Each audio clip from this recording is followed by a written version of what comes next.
দুর্গাকে শেষ করতে এসে ভাত কাপড়ের রাতে ধরা পড়ল দিব্যা সেন।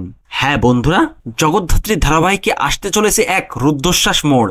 একদিকে যখন ঋষভের বাড়িতে ভাত কাপড়ের অনুষ্ঠানের প্রস্তুতি চলছে, ঠিক তখন অন্যদিকে জেলের ঘানি টানার বদলে হসপিটালে শুয়ে আরাম করছে দিব্যা সেন এবং এরই ফাঁকে করছে ভয়ঙ্কর ষড়যন্ত্র।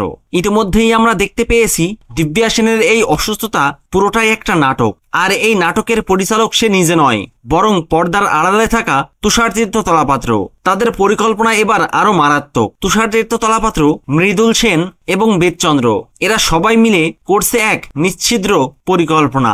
ঠিক যে রাতে দুর্গার ভাত কাপড়ের অনুষ্ঠান হবে, সেই রাতে হসপিটালের সমস্ত সিসিটিভি ক্যামেরা ও সমস্ত আলো নিভিয়ে দেওয়া হবে, আর সেই অন্ধকারের সুযোগ নিয়ে দিব্যা সেন হসপিটাল থেকে বেরিয়ে যাবে এবং হানা দেবে সোজা ঋষভের বাড়িতে। তার একমাত্র লক্ষ্য দুর্গার জীবনের সবথেকে আনন্দের রাতকে শেষ রাতে পরিণত করা। কিন্তু প্রশ্ন হলো, জ্যাসান্নাল ও স্বয়ম্ভুর কড়া নজরদারি এড়িয়ে দিব্যা সেন আদেও কি দুর্গার কাছে পৌঁছাতে পারবে, নাকি জগদ্ধাত্রী ও স্বয়ম্ভুর পাল্টা চালে সে নিজেই ধরা পড়বে? সেই সবটা জানতে চোখ রাখুন জগদ্ধাত্রী ধারাবাহিকের পরবর্তী এপিসোডে। ভিডিওটি ভালো লাগলে লাইক, শেয়ার ও সাবস্ক্রাইব করে সাথে থাকুন। ধন্যবাদ।